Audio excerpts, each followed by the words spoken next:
set that foundation for my children, and it still stands today. Without God, you have nothing.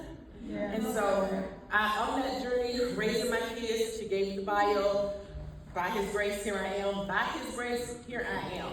I've gone through the trauma, and I didn't think I was going to make it, but by God's grace, I'm standing here. I don't look like what I've been through, but I'm happy, I'm at peace, and I'm living my best life. Amen. Amen. What I want to talk about today is don't lose focus on yourself while focusing on the game.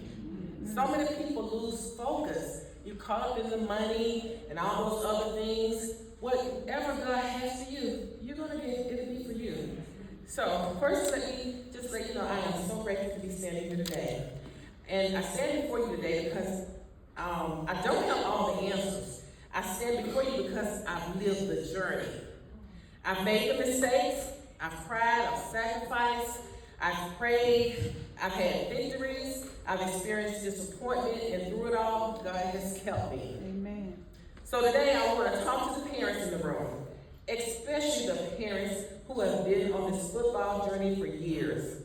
Some of you stated that this journey when your sons were playing Pop Warner, middle school, high school, then college, and now some NFL. And some of you are still somewhere along that journey. But wherever you are, I believe we have something in common. This journey has not always been easy. There has been sacrifices of our time, our money, our energy, our emotions, and sometimes our peace. But I came to remind you today, everything you did to help your child to get where they are today was not done in vain. I saw the gift in my son before I knew what it would become. And when I say that, he was a 10-pound, 4-ounce, 23 inches long baby. Big baby. And I said, my God. He was the last one. After that, I got my tubes tied. Done. I couldn't do it. But I saw him, it was one Easter Sunday, and he was 2. We was at my mother-in-law's house, and they was looking for Easter eggs, and he was running. And the way he was moving, y'all remember, y'all know how old y'all are, but the $6 million man? Yeah. He was moving like that. And I looked at his legs, and I said, he's gonna be athletic.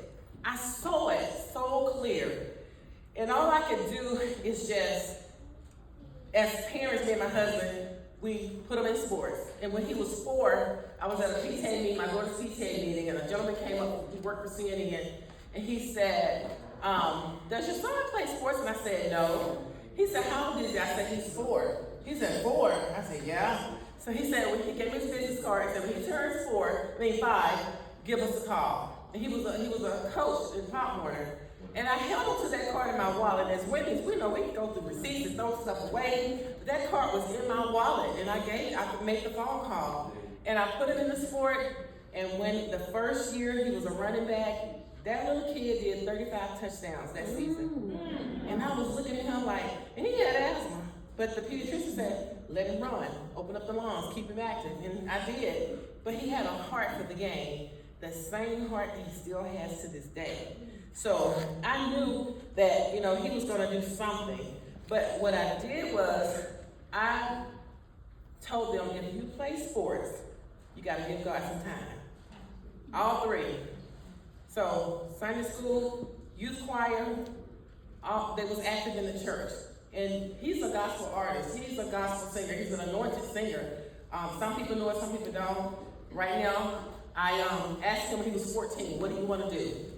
Do you want to still play football, basketball, soccer? Because he was very versatile. And producers was coming, he won a McDonald's competition inspiration gift. Out of thousands of kids, he was the 4th runner-up. And so producers was calling, they wanted to get him in the studios. But you gotta be careful what you put your children in. You have to watch. And so he said, no, I don't wanna be a singer. I wanna play football. So I listened. My other son, he played football, but when he finished high school, he wanted to play in college. He's a coach and educator now in high school. So you have to listen to your kids. Just because it's something that you wanna do, that doesn't mean that's what they want to do. Because they won't do well at it. They will rebel. And so I listened to my children. And so I I knew that was his dream, that he wanted to become a professional player, and God gifted him, and he's living out his dream. I talk about when the journey changed. My husband taught me the game because I was just a mom. You know, I cook, did uniforms, go to the game, do the video and that sort of thing. I didn't know nothing about football. But when my husband passed away, I said to myself, I gotta figure this out. Because they put that money in my mouth for my son, I gotta know what I'm talking about. Yeah. So I had divorced that father in 2006, but God bless him with another good husband in 2008. And when Jonathan was in high school, his junior year, for my ex-husband, he passed away. So my children went through 2 major deaths because they had an opportunity to be with their stepfather because they were 11 and 4 when I remarried. So he just passed away in 2021. So it was a double whammy. So as mothers, we have to be there for our children mentally as well as physically because they go through things. They have trauma, they have things they don't have any probably even tell you about. And you don't know till they get older and they start acting out and experiencing things and you have a conversation, then you find things out. So my son dealt with anxiety. Jonathan Bernard, big linebacker, he dealt with anxiety. And I thank God when he went to the University of Louisville, they had a chaplain. His name is Chris Morgan. And he went to that chaplain. He said, because he didn't know how to deal with it. And it was a big stage he was on. He was also team captain at Louisville. And so the chaplain told him to find a seat in the audience and imagine your dad is sitting there. That's something that simple is what helped him. They wanted to put him on Xanax and medication. He said, Mom, I'm not taking it. He didn't want to take it. And so by him getting counseling, talking to the college chaplain, and you all need to be aware of that. They do have chaplain at these colleges. Find out when you go register. My son didn't just go to school to play ball. I said, you're going to get an education. And he did. I went with him, me and my husband, when they had open registration. We went to those, to the teachers and the professors, and whatever he wanted to major in, I made sure he did that. And not only that, I made him take a course in communication. Because you're going to be speaking before thousands of people. You never know when they put the mic in your face. He's a representation of me and my family. So I made sure he took a course in communication. If you Google him now, you see all kind of interviews and how well he speaks. He didn't get tattooed up, hair on his head looking crazy. I did not have that. Now he's 29, he got the little fuzzy stuff going on, but just keep it tapered, keep it neat, decent, and in order. Because people watch that. These guys think that parents are just being hard on them when they talk about their appearance. They look at those things. The NFL, they are sick of the foolishness when it comes to our sons. So we need to talk to them now because they will cost themselves thousands and millions of dollars. You will see them 1 minute and you won't see them again. You will blackball yourself by the way you carry yourself. And I'm just keeping it real when it comes to that in the NFL. So I'm going to go tell you about the blessing. Parents that are in high school. When the colleges come, they're going to go to the counselor's office and look at the transcripts. Then you won't even know that they came. And they look at those transcripts, see those grades, the conduct, then they go to the social media pages. If you have a whole lot of stuff on there, you'll never know they came to visit you. And I'm going to share a story with my son, believe it or not. He was in the 11th grade when his father passed. And I understand that he was grieving, but he's a very smart young man. And he got the scholarship to the University of Louisville for $250,000 plus stipend, everything. I never paid $10 for his education. But he almost lost it because the NCAA have a clearinghouse. And no matter if you get that scholarship, you gotta meet those requirements. And his GPA had dropped to a 1.7. When I found out, I took accountability for 20%. I said, at 80%, I'm gonna put it back on you because you knew better. You trying to be the class clown. Yes, you agreed with me, but you still knew how to do your work. So I had to sit there and do that parent portal. I got a tutor for him. I got a tutor from Georgia Tech to help get his SAT score, ACT score up. We did it in a year. I drove back and forth across town, paid that girl $60 every time I see her to meet with him. We had 1 year to get that GPA up. And when I was at work in my office, I had the parent portal up. I could see the daily grades. If a grade was a 76 or 80, go to that teacher and get a makeup or ask you redo it. I had to do this a whole year, and we got it up. He made it. Yeah. He made it. So tell your children now, if you want to become that professional, it's a serious business. They will overlook you like they've never seen you. And so we got it together. He got that scholarship. And when he got to the University of Louisville, he wasn't playing around. He was in that weight room. They have tutors for every class of these players. Take advantage of that. If you don't know, you got somebody gonna help you. Take advantage of the tutors and get your grades and get them out of there. But go to school to get an education, because you can get hurt at any given time. 2018, he was getting ready to go into the draft with Lamar Jackson. He played with him in Louisville. He was playing the game in Alabama. The first game, team captain worked hard all that off season. He made a play and landed back on his wrist. When he landed on that wrist, it tore 3 ligaments. He was out. It happened so fast, I didn't see it. I saw it on replay. I had to get up. I went around to the locker room. By the time I got around that stadium, they already had done the x-ray and had him in the cast. Wow. They got back to Louisville 5:30 to get the surgery. The surgeon called me and said, Mom, the surgery went well, but we don't know if he might not play again. So you gotta get your head together and figure out what you're gonna do. So what I had to do that next week, I took off work to go to Louisville to be with him for the mental support, because that's a mental thing. And so he said, Mama, I got a plan. He's very smart. He said, I'm gonna double up my classes. I'm gonna graduate within 3 years' time. And then I'm gonna put myself in the portal and go to the University of Florida, his dream school. Back then, there was no NIL when he was in college. And then if he didn't graduate, he would have to wait out a year to go to school. So he had a plan. He said, I'm gonna double up and pass my classes and graduate. And he did that in December. So I went to the University of Louisville so he could get his MBA and play ball. SEC from ACC, higher level. And what he did was, he was thinking, he said, I'm gonna show them that I can still play at a higher level, so I can still get in the door. He was first round at the end of the first round, but he dropped down to the third. I said, doesn't matter, get in the door. Yeah. And that's what he did. And now he's doing his thing, but I had to teach him how to pray over himself. You can pray for your kids, you gotta teach them to pray for themselves. Yeah. Because we do a lot of prayers about grandmothers, aunties, and uncles, and all those things, but it comes a point you gotta do it for yourself, because mom and dad is not gonna always be there. Yeah. And so he did it, and now he's in the league. Yes. Parents, one of the greatest things that we can give our children is not money. It's not football, it's not scholarship, it's not even the NFL contract. It's a foundation for Christ. You can kind of give them a foundation. Introduce your children to God while they're young. Teach them how to pray. Teach them that every morning when they wake up, it's not because of me or them, it's because of God's grace and mercy. Because when adversity comes, trust me, it's coming. And they will need something deeper than football. Take some of the pressure off. We live in a world where people are very quick to judge.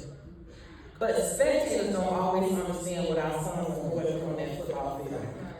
They're on the outside looking in. They get hit, they get tackled, they get injured, and some of the hits are equivalent to a car accident. There's a hard hit they're put upon themselves. They have concussions, all of those things. And they have to get back up and perform. That's mental, that's physical, that's emotional. And I look at it different now. This is their job. When they get to the professional level, that's their job. And they gotta work hard and consistently to keep their job, because the next man is trying to come up and take their position. We don't need to add pressure to our children. We need to take some of the pressure off. I can speak for myself. I did a podcast recently in reference to my book, Life After Becoming an NFL Parent, the next chapter. And the gentleman asked me a question. I'm trying to sum it up fast. He said, do you feel entitled as far as money since he's in the NFL? And I told him yes, because I put so much in it. But what I did not do, I don't put that pressure on my son. When y'all sons make it or they get this NIL money, you need to be trying to find a way for it to grow and put away. Not to spend on the cars and this, that. That's a materialistic thing, and the value goes as fast as you purchase it. I told her I've worked a lot of years. So I was always, what you see here, this was me before he went into the league. Yeah. It just elevated a little bit from the lessons that he gave me. Yeah. And I'm truly grateful. But don't put that pressure on your children that they gotta buy you houses, cars, and all this stuff. Teach them how to save and grow that money. And you'll come out better in the long run. That's just something I did not do. But the gentleman asked me the question. I did feel entitled because I did put a lot into it, me and my husband. We put a very lot. We sacrificed so much. And it wasn't that, this journey, it wasn't easy. So let's change the narrative, guys. Because when they're winning, everybody loves them. Everybody is posting them, they're celebrating them. But when they're injured, they're struggling. They're struggling mentally. And when they are not performing the way that people expect them, this is what they're saying. I hear it. They're washed up, injury prone, not worth the money. And I don't get involved in that. I don't.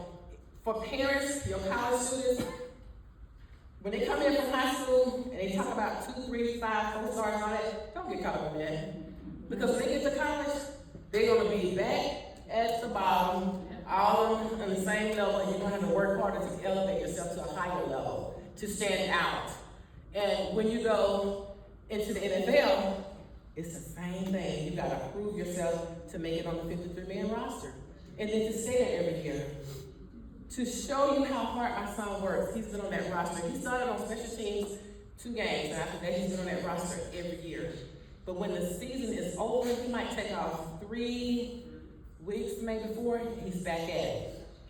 But something recently happened, and it's out there. He pulled his strength little pec muscle, and I was telling another parent, you know, he was like, wow. I said, son, don't just do what you gotta do. You're gonna be bad. You're gonna be good. It's nothing major. And I said, sometimes we be putting ourselves through so much. God has a strategic way of doing things. He will sit you down for other areas in your body to heal that you don't even know could be so weak from just putting yourself through that whole rigorous season. Because that's a lot. Working out, playing, working out. That's a lot on the body. And the body regenerates itself when you rest. And if you're not resting, you're just wearing yourself out. So I told them, don't look at it as a bad thing. And just take care of yourself. The players starting high school and college, they need to learn how to get in that weight room and take care of their bodies. They need to eat right. Don't vape. Don't be smoking. Don't be smoking that weed. That weed ain't nothing to play with. It is messing up a lot of our young kids. Back in the day, we called it reefer, but it's still, it's something different now. It's something different now. And it's just messing them up. And so they need to leave that stuff alone. And if they do all that they need to do to get to that next level, and they pray and ask God for what you desire in your heart. He'll give you the desires of your heart, but He don't give it to you in your time. It will be in God's time. You have to believe that. Moms, and this is the final point here because I had to wrap it up. In my last book, Life After Becoming, you need to get a life. When I said that earlier, it is so true. Because they are going to have wives, they're going to have girlfriends, they're going to have families, children, and biblically, the wife, God first. The wife, the children, and us moms, you got to bag it up. You got to bag it up. Don't put your sons through this headache. They playing ball and you fuss with them about their wife and all this stuff. Treat people the way you want to be treated. When one of my sons had a girlfriend I didn't like her, I prayed on it. And eventually she was gone. He's married to somebody else now. I didn't say nothing. I said, God, show him. Y'all have to stand back and sometimes keep our mouths closed when it comes to these kids. And stop all this going back and forth because that is pressure on the player. And they have to stay focused on this field. They're going to marry who they want. And when you fuss, they go close to them. So just step back. Find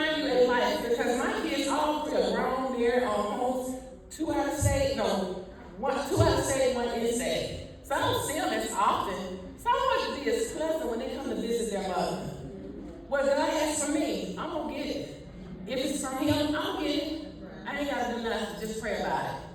And I'm good. I'm good. We've had family issues. We had a family situation 3 years ago.